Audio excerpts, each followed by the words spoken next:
And you prefer Chris or Chris? Yes, hello everyone. This is Christopher Prosch with Veterans for America First Chaplain Corps. I am the director of the Chaplain Corps for the Veterans for America First organization.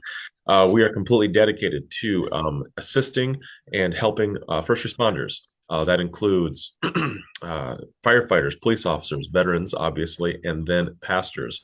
For those of you who don't think about that very often, pastors and priests, chaplains, they are definitely in the realm of first responders. It's not very much thought about very often, but it should definitely be talked about more. So that's why we're here. So we talk about trending topics of the day. We talk about major issues affecting the American church, affecting the church elders, the church leaders, and getting them more engaged in politics. Currently, we believe firmly that the mess that we're in right now in America is because of a lack of leadership from the American church and the global church as a whole. So before I get started with my excellent guest today, I want to let everyone know that today is Happy All Saints Day. For those of you who don't know what that is, All Saints Day was a global Christian holiday that was started in the 300s AD by the early church members. It is a holiday completely dedicated to the remembrance of all of friends, family, neighbors, our church family, those who came before us, who dedicated their lives, saints, martyrs, past generations, to the name and the calling of Jesus Christ. It used to be that instead of the holiday really got taken over by Halloween, sadly. And children during Halloween will come door to door begging for candy. Well, with All Saints Day, we saw children and individuals ringing bells in major cities and towns all over Europe and America called, and they would, what they would call that would be souling, where they would give soul cakes to their friends, their family, their neighbors, and the church community. Largely today, it's been replaced, like I said, by Halloween. Sadly, Portugal is the only country that still does it on a massive scale. So it's just one of those early church histories that's been largely forgotten about and replaced by leftist holidays. So going forward, I have an amazing individual here, Mr. Pastor, Pastor Myles Holmes. Pastor, introduce yourself, please. Well, great to be with you, Chris. And before I talk about myself, let me say thank you for that wonderful history.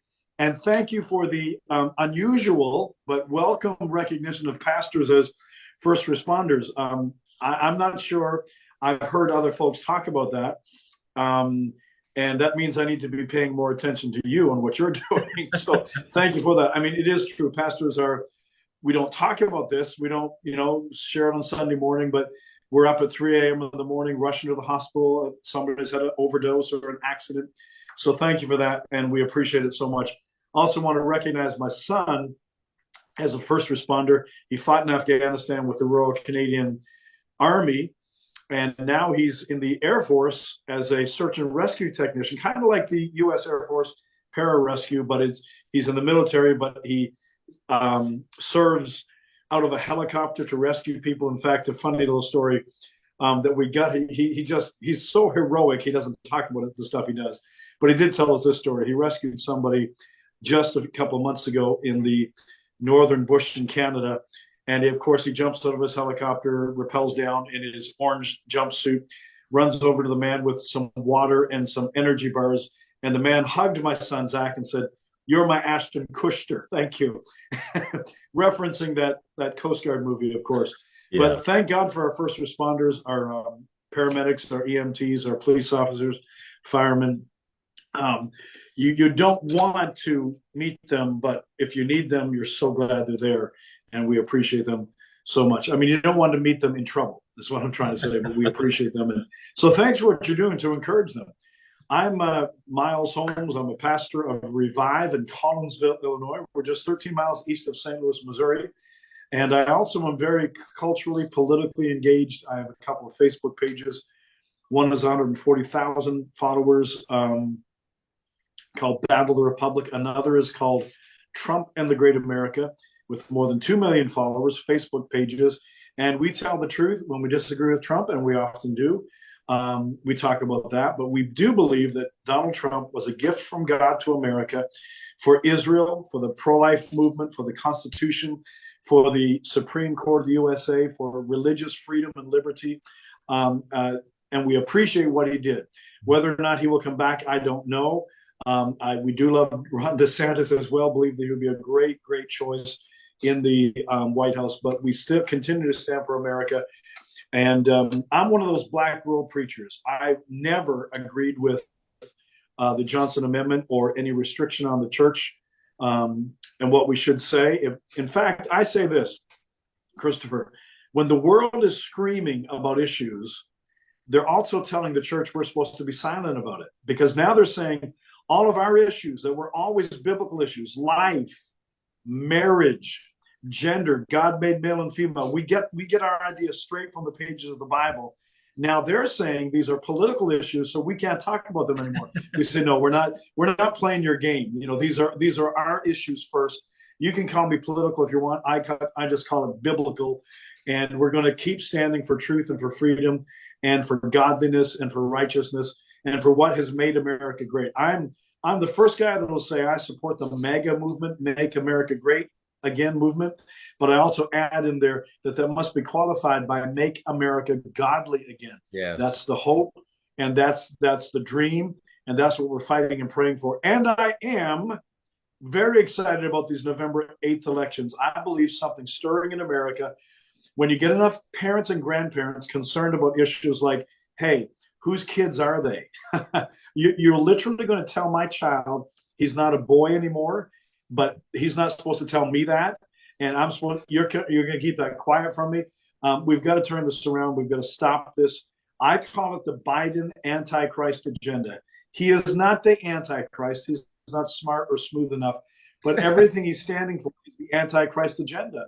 Internationalism, socialism, globalism, the Great Reset, the planned destruction of the American economy. Yep. You cannot convince me that this is not planned, Christopher. Literally everything they're doing is making everything they're trying to correct worse. And that's what the Democrats are doing. They see a solution, so they want to fix it. Yeah, exactly. And I heard that. I said that correctly. They see a solution and they want to correct it. They see an American economy blossoming under Donald Trump, energy independence, low gas prices, powerful economic booming on the stock market and gas prices. And they've got to fix that by making us go electric. So they literally told us they want to make the gas prices go higher, which was the first thing that started prompting inflation. So inflation starts going up. Well, we got to fix inflation by spending billions of dollars, giving billions of dollars of handouts, which causes more inflation, which causes interest rates to go up, which causes more inflation. The average Democrat can't connect the dots because they don't believe dots exist, okay? They don't believe there is any pattern. They don't believe there are any consequences for actions. I know I'm ranting here, but my goodness, I'm glad to be with you, Christopher. And that's kind of what I'm about, fighting for America. People ask me, hey, they say I can't be political. I say, well, can you be cultural? And they say, well, you know, I'm not so sure about that either. Then I ask them, well, do you care about your grandchildren? Because we're going to leave a culture, a nation for our grandchildren. I got 5 grandchildren. Another one's arriving on Friday. And I've got 2 more in the oven, as they say. So I'll soon have 8 grandchildren. And I'm fighting for them. You know, I'm blessed. I'm going to be okay. I'm going to do okay. I hate the gas prices right now. And I would be happy with a few mean tweets. But, you know, I'm going to survive. I'm going to make it. But my grandchildren, I'm not sure what kind of nation they will live in if we don't fight for something now. Exactly. Yeah, 100%, Pastor. I really appreciate that. Yeah, you know, for those of you who don't know, you know, Pastor Holmes and I, you know, we got to know each other about a year ago, and he he's actually I always kind of joke around. He's a Canadian refugee. He True. he moved to America, and actually, what was it? The pastor was about a week before the 2016 election, or how? Oh no, I became a citizen 4 days before the election for Trump, and I was happily able to get a kind of a waiver because you have to be registered to vote, and so they literally took me and my wife to the front of the line. Thousands of people were lined up at the Madison County building, and because I needed this special waiver, they said you come to the front of the line. So I was in and out in 5 minutes. It was beautiful. Yeah. Voted for Donald Trump in my first federal election. Immigrated to the USA in 2006, became a citizen in 2016. Yeah, excellent, excellent, 100%. Yeah, now he, like you said, and just to reiterate, Pastor Myles Holmes has a church, right outside of St. Louis, in Illinois. I wouldn't say the better state for you, or more supportive state. I think Missouri would be a little better for you, but but no. So we're here to, I wanted Pastor Myles Holmes on today just because he's one of the few pastors that I have gotten to know these past couple of years, where he takes the words of the Bible seriously, because so many pastors aren't doing that. It's staggering how many pastors are bending to the woke mob, and Pastor Myles Holmes is always that firm rock. He doesn't bend at all. So going forward, next week, 1 week from today, we have the 2022, excuse me, midterm elections. And it's going to be interesting. From what I've talked, from whom I talk to, pastors and priests and nonprofit executives, politicians, factory workers, coal miners, the country is upset. They feel like they've been lied to. Biden was supposed to be this great moderate voice for America, very Joe Manchin-esque, and he's more radical than Obama ever was. And that's saying something. So people they're fed up, they're tired. The Democrats purposefully ruined our beautiful economy, and we've been embarrassed internationally. And I never thought I would see Democrats actually wage a war on parents. And that's exactly what they did through the school system. So, from a congressional, and let's talk about the U.S. House for just a second here, because I feel like, the U.S. Senate, the U.S. governor's races are just being bombarded in the media. And what's funny is, I always joke around with it. If the mainstream media isn't covering it, that means that they know they've already lost that race. And what I mean by that is, people don't realize, I did the numbers today. I went state by state, the U.S. congressional houses, and there's at least 7 states that I want to talk about just briefly, where Democrats are actually really in danger. They're in danger of losing Rhode Island's 2nd district. That is just shocking to me. They could potentially lose a congressional seat in Connecticut. New Hampshire, both congressional seats are up for basically are toss-ups. We're probably going to lose Alaska. They have ranked choice voting, which is stupid in Alaska and in any state. Nevada's going to flip hard at every level. That's going to be a great win for the GOP. Oregon, even. I have good sources that say the Oregon State House, the Oregon State Senate, the gubernatorial, and they'll probably pick up a congressional seat or two. So it's just, and even Texas at the very bottom of the state that are predominantly heavy Hispanic votes are flipping hard red too. It's just this. It's a very, very interesting time right now. And I think Democrats, honestly, they're running scared. We need 218 seats to win the House, and I think we're going to have the largest margins. I think we're going to capture 240, 250 seats, the largest margins in almost 100 years. So, Pastor, what are you hearing from your congregants, from people in Middle America? Because one of the reasons why I love to interview people in the Middle America is because Democrats don't care about Middle America. They believe whatever New York City or Los Angeles dictates is what the rest of the country should just feel. And it's just so take it away, Pastor. Well, the mainstream media does not talk about the things that we're upset about. Yeah. The Middle America, the average constitutional, and they have forced us to become political and much more engaged than we ever were. When you think of the weaponization of the FBI against parents, calling parents who just want to know what the kids are being taught terrorists and domestic terrorists and dangerous to America because we don't want CRT, we don't want our kids' gender messed with. It's absolutely insane. And then when you consider they don't draw back, they don't realize, wait a minute, we pushed too far. Maybe we better settle down a bit. They decide, well, we need 87,000 more IRS agents. 87. Let's not forget about this. 87,000 new IRS agents. I think most tax-paying Americans wouldn't think that the IRS needs one more agent, let alone 1,000 more agents, let alone 87,000 new IRS agents, and many of them going to be carrying weapons now. They want to arm them. Yeah. What in the world is going on?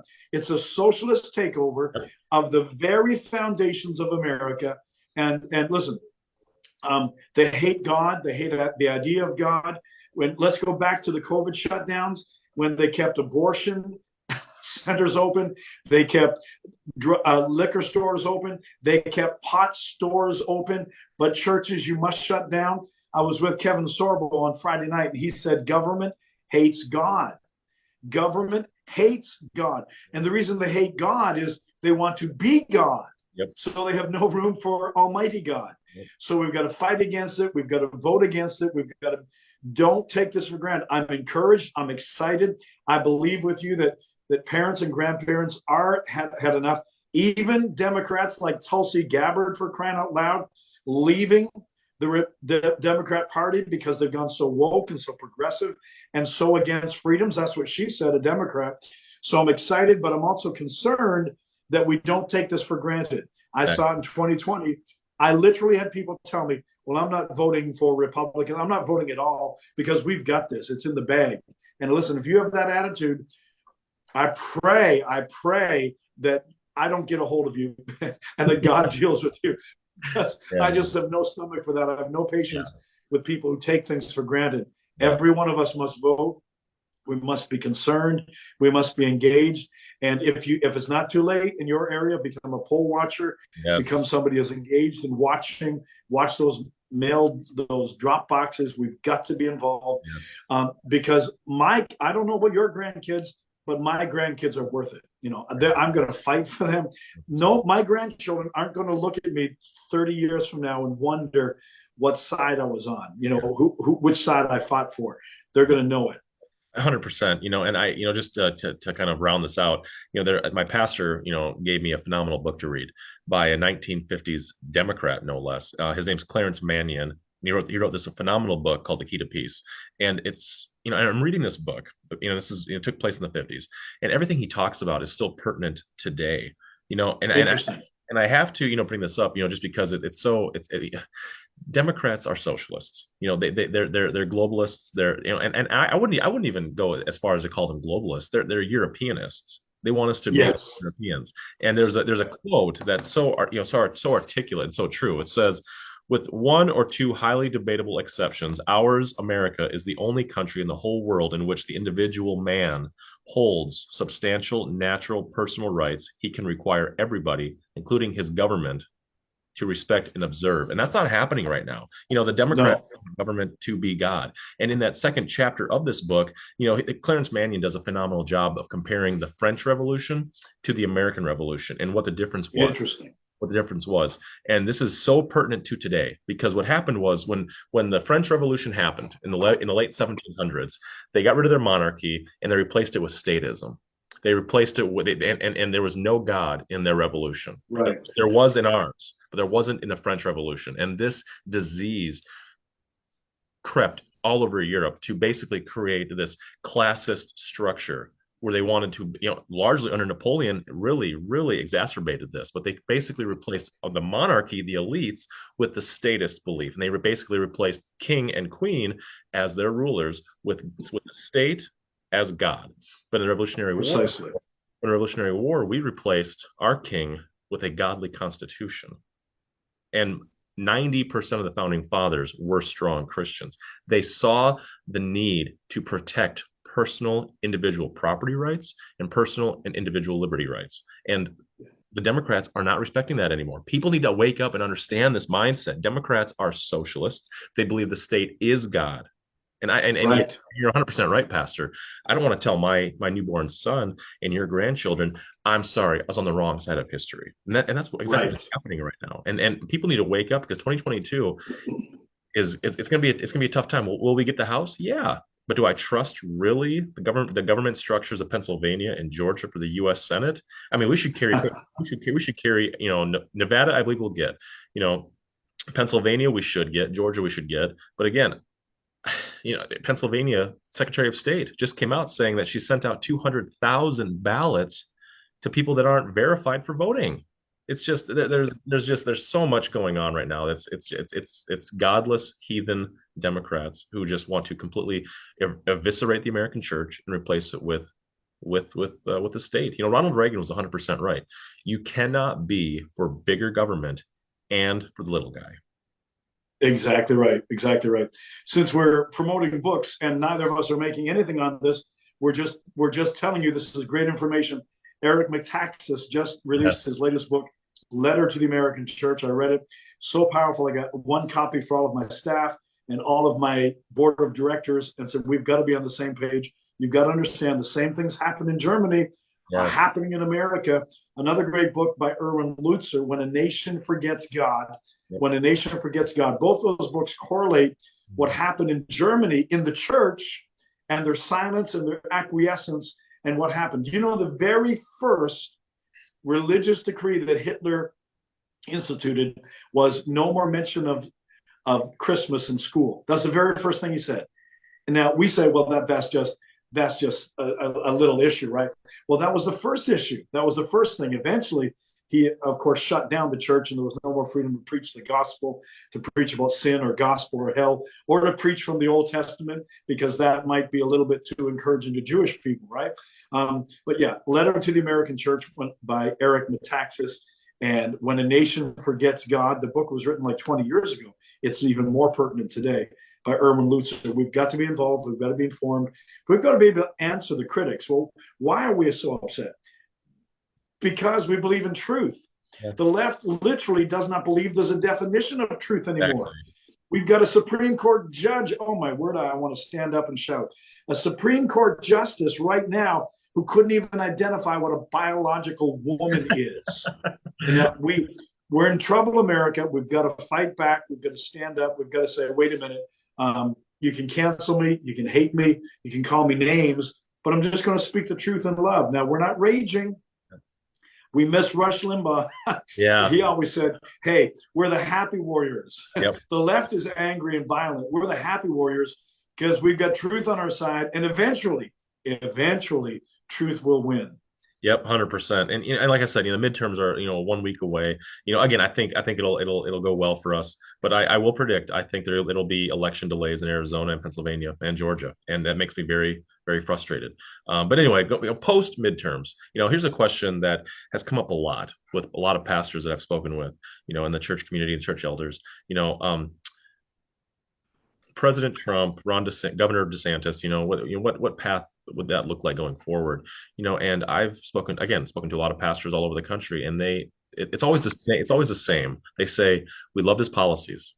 We always hated his tweets, and we didn't appreciate that he was soft on gay rights. And it's just, and a lot of them are saying, we don't know what to do with him. Because, again, his policies were massively successful. The greatest economy we've ever had, record low inflation, record low unemployment, moving the embassy to Jerusalem, Roe v. Wade, so it's just, I always encourage them and say this, look, to me, President Trump, I can see, he's not perfect by any means. No man is, except for our Lord and Savior, Jesus Christ. He was the only perfect man that ever walked the earth. Right.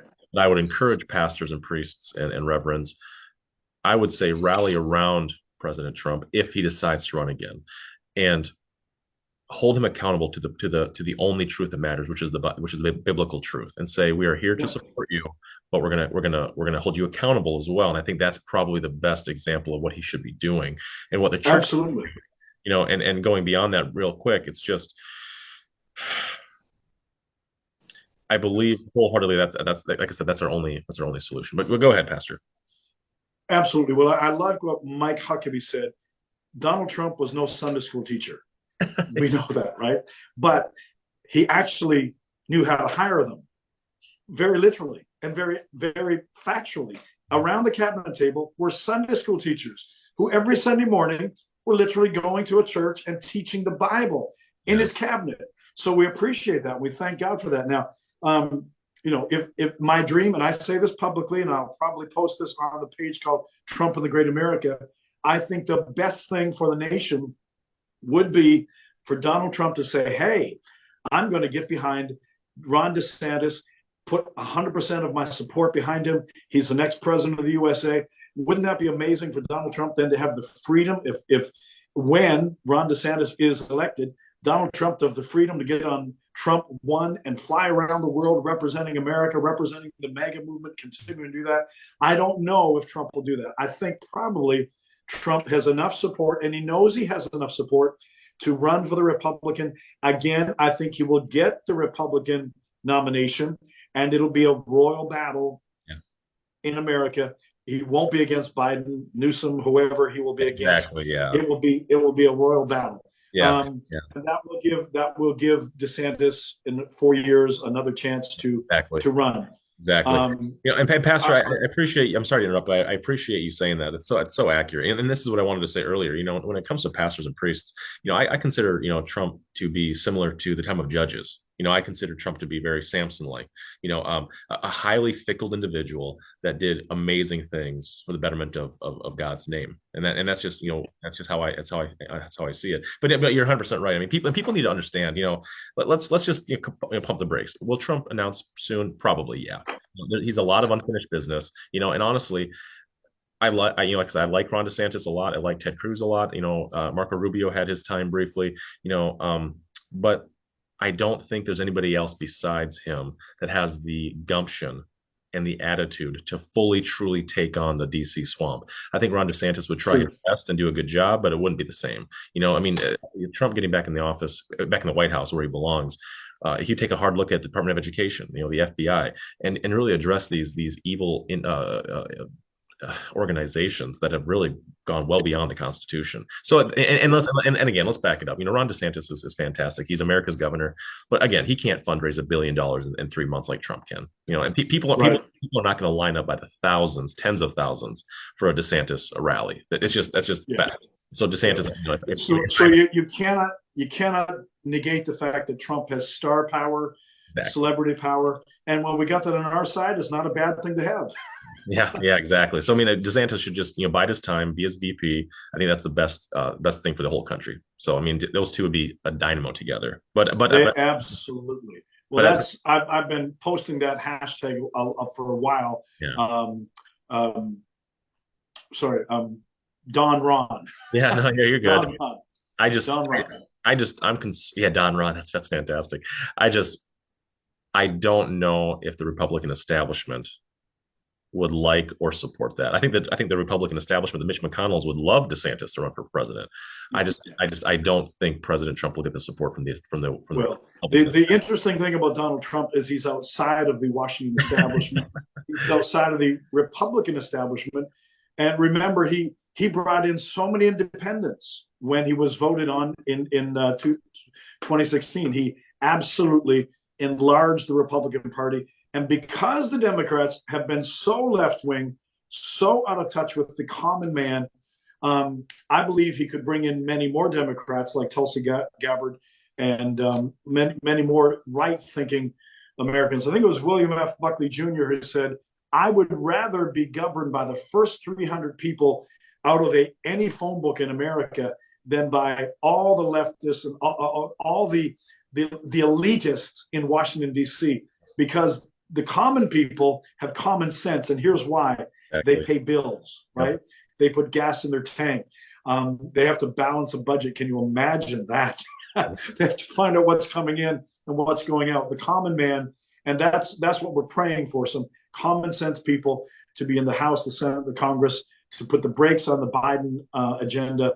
And there's hope for America if we fight back.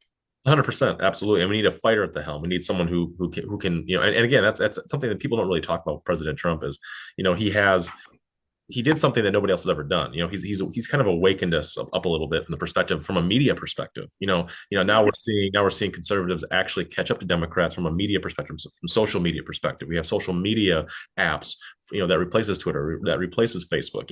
He's really accelerated us to the point of really waking up and saying, guys, we need to push back because, just 2 days ago, the FBI, the CIA, the FBI, Facebook, Twitter, they got caught having monthly meetings with the Department of Homeland Security about how to properly disseminate and dissuade disinformation. I'm sorry. Incredible. I'm sorry, what? Yeah. Major tech organizations are working with the government. How is that not illegal and unconstitutional to basically silence a majority of Americans? It's just, and that's why, Pastor, that's a small example of it. Trump will attack that issue. I don't think DeSantis will. Absolutely. Yeah, no, I think you're right. Trump is a fighter, and that's his MO. I mean, he lives for a fight, and we needed that. I was never so proud of Trump as a headline in major newspapers soon after he was in office for the 4 years. Soon after, they literally said Trump is upending 70 years of foreign policy. And I said, yes, Good. exactly, Good. precisely, good. Should we waste another $7 trillion in Iraq that has no bearing whatsoever on their future? Yeah, let's keep doing that. Yeah. I mean, people don't realize we had economic peace in the Middle East. I mean, it's just, yes. Oh my goodness gracious. But I will push back a little bit respectfully, Pastor. Tulsi Gabbard, I understand she left the Democrat Party. Nothing new. Yeah. Which is ironic. I think she's like the third or fourth one to do that in the past 20 years, which is ironic because Republicans never leave our party. But anyway, what's funny is, I don't trust her. I think the Republican Party rallying around her is a mistake. Tulsi Gabbard is a socialist. She's a globalist. She may not be a Democrat. Interesting. She may not be a Democrat anymore, but she is certainly an independent. And I don't trust who's given her money, which has been socialists, which has been communists, which has been fascinating. The Progressive Party of America, which is the Communist Party of America. Yeah. So Trevor Loudon, famous author, came out with the book. Basically.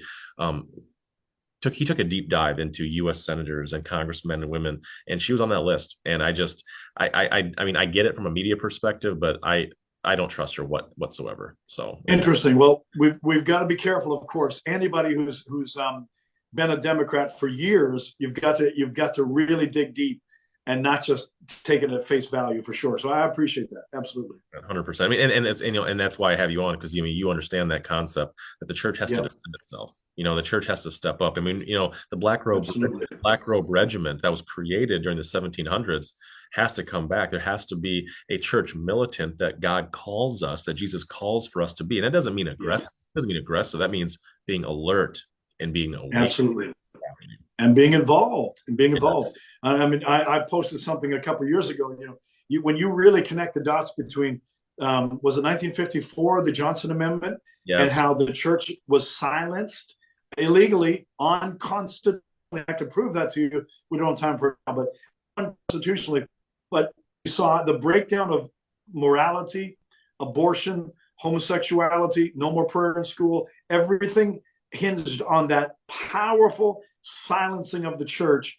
And there's so many of us today that are saying, wait a minute, no, we're not going to be silent. We're not going to be quiet. We're not going away.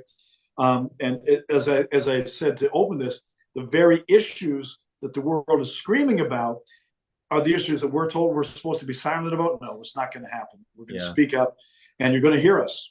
Yeah. Well, and I always viciously attack that. Shame on any pastor who purposefully and intentionally does not want to talk about abortion, transgender, homosexuality, adultery, thievery, murder, because they don't want to offend their congregants. Jesus said the Bible will offend you. And if we're not offending, we're not speaking the truth to anybody. Well, I mean, the problem is there's a large majority of pastors, predominantly major cities, the ones that have the gay pride flag draped over the side of their church. They care about recruitment. They don't care about the word of God. Exactly right. Well, and Pastor, this is what also bothers me is, even the early church history. America has a proud history of founding fathers that we all are aware of. George Washington, Ben Franklin's. But if I asked Americans, who's Polycarp? Who's? Yeah. I mean, it's just it baffles me. Who's Clement of Rome? Nothing. Yeah. I'm like, we need to get back to understanding the founding fathers of our Christian church, of our Christian faith. Exactly. They were so willing to stand up against government that they gave their lives for it. Yes. Yes. Absolutely. They weren't concerned about the people in the pews or the pennies in the offering. They were concerned about truth. Yes. And Christopher, other pastors will ask me often a question, and I respond, and they initially think I'm joking. Then they see that I'm not smiling, and they realize I'm telling the truth. They will ask me a question directly. What about the Democrats in your church? And I say to them, well, they either leave or they get saved. Exactly. Yes. Yeah. We're not talking about a Democrat party of another generation.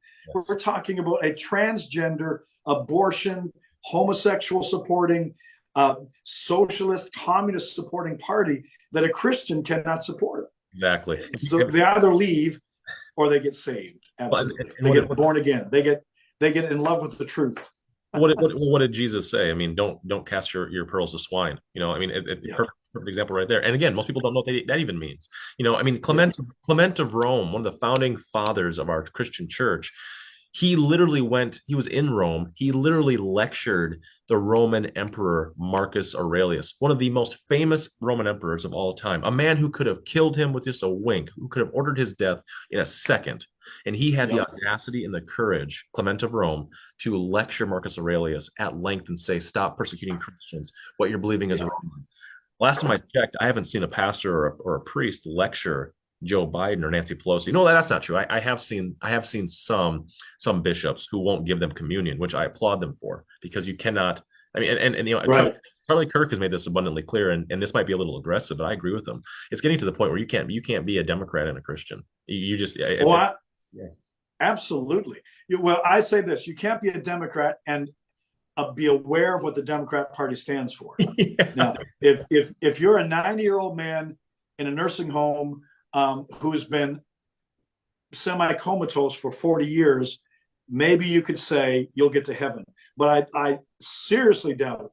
I don't doubt. I know you cannot be a born-again, spirit-filled Christian on your way to heaven and support what the Democrats want today. Exactly. Absolutely not a question. 100%. I mean, yeah. I mean, abortion stance. I mean, they literally believe in killing life. You know, which is a belief in the ancient Canaanite god Baal. You know, I mean, it's absolutely just, I mean, Moloch, Ishtar, the absolute destruction of gender.